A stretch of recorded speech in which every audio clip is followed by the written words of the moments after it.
Hi, so I just want to make a quick video to explain an area of the autism spectrum that most people don't know exists. They'll have heard of various aspects of it, but the way I want to explain it might help you sort of figure out exactly why an autistic person does the things that they're doing.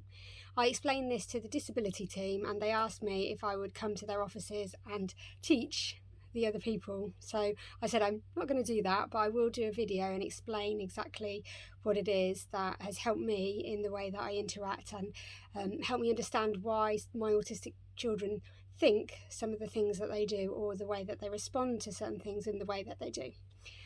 Okay, so if you think of a neurotypical person, they have different responses often than autistic people. So I'm just going to explain a few scenarios that some of my own children, have experienced and the responses that they had to the thing that happened. And then I want you to think what a neurotypical person might do. Okay, so first I had these friends and they were moving to America and they popped over to say goodbye. So I gave them a hug, and I closed the door and I started to cry. And my autistic son, who was about 16, he came over and he said, "I don't understand why you're crying. You haven't had a chance to miss them yet." So I thought, yeah, that sounds really logical. Why am I crying? Why do neurotypical people cry at events before they've actually had the emotions, sort of have those emotions before or after? Okay, that's example one. I'll go more into that in a second. The second one is I have a daughter who doesn't do touch at all, and she says that the reason why is because actually anybody can do anything, so therefore they could kill you. So obviously in her mind it's easier for her not to have any touch because then she doesn't have to worry, is this person going to kill me, kind of thing. And that includes us, her family. This same child also wouldn't sleep without a survival pack nearby and all the essentials, and she wanted to make sure that she had everything sort of just in case, all her favourite possessions were kept in a fireproof box because, just in case kind of thing. Okay, so another example I've got is of my son when he was younger. He was about 6 or 5 and he would be invited to parties, but he wasn't ready for the disappointment of party games.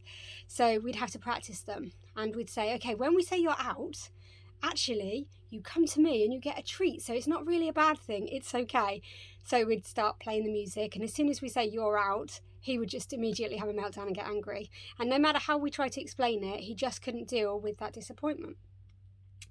Okay, so what a neurotypical person does is, if this is their brain, they are forever linking to the past and using that information in the present.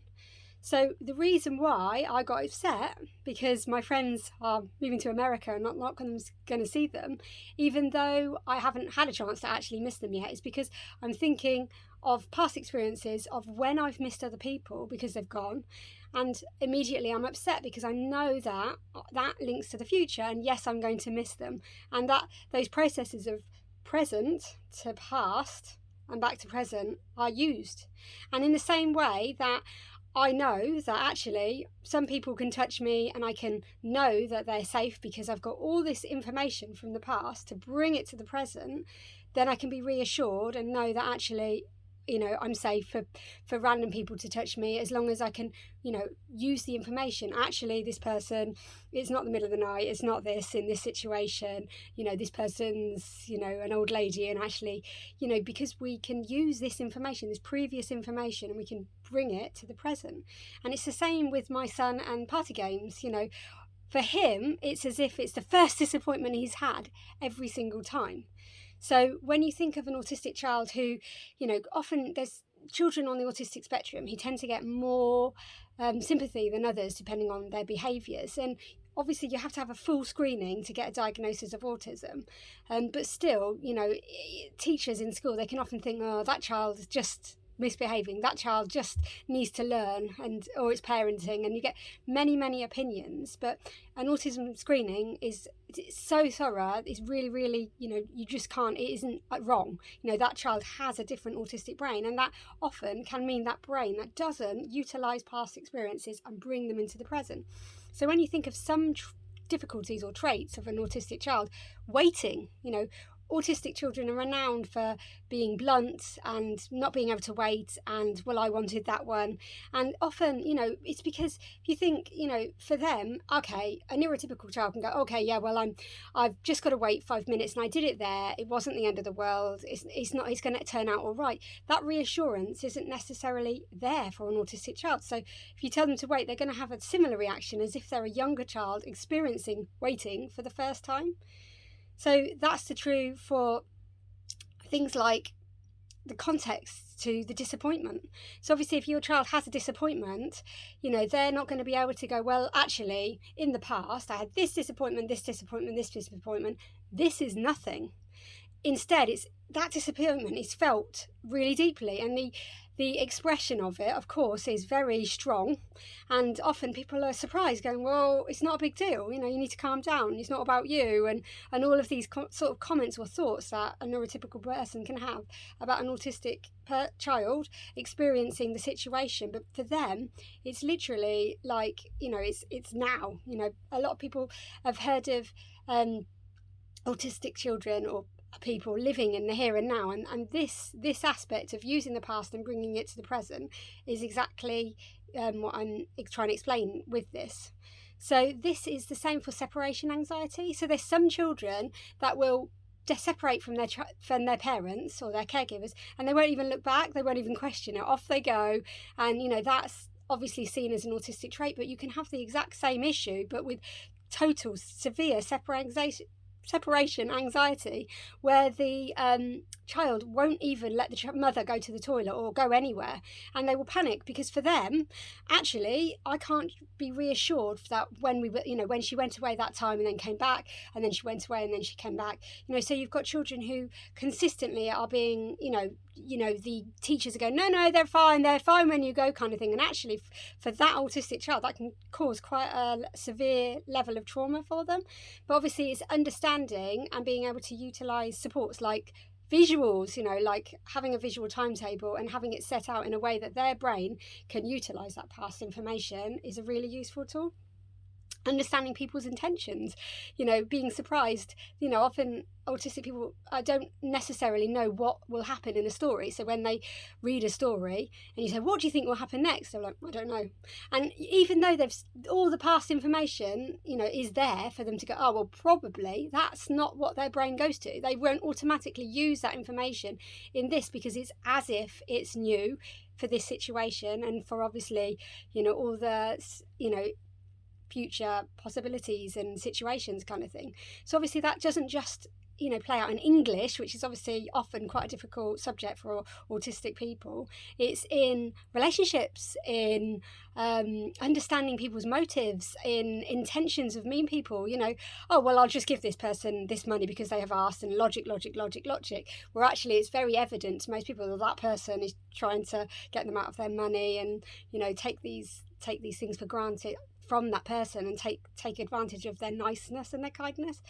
But this also applies to positives. So if you think of experiencing something over and over and over and over and over, a typical person is obviously going, yeah, no, I've done that enough now, I'm bored. Whereas an autistic person can get such enjoyment out of things for much longer, and their interest will play on and on and on, and that's because they are in the here and now and they're not necessarily linking to that information. So I could take my autistic 15-year-old for the beach, and she would literally just smile while she was swimming and crashing in the waves and get enjoyment out of it like an older child wouldn't. And likewise, my autistic older son would be very enthusiastically telling me about operating systems for 4 hours onwards, and he gets an enjoyment out of it, which eventually can be like an crazy, incredible skill. He's gone on now to, because of his, this passion and this interest, to walk straight into a degree job doing programming, because he's spent hours and hours and hours of his life learning coding because he's interested and it doesn't bore him like a neurotypical person would. Money. So obviously, being able to think of, okay, well, I wasted this money this time, so I probably should be more careful. Obviously that's a different link. And again, oh, well, actually I should think to the future and I shouldn't spend the money on this thing. Whereas if you're in the here and now, it'd be like, but I've got to buy this thing and I need to spend it, because it's really, really felt intensely in then, and it's sort of a mind blindness to those two things. And that's the same for self-control. That can be a difficult thing for autistics. And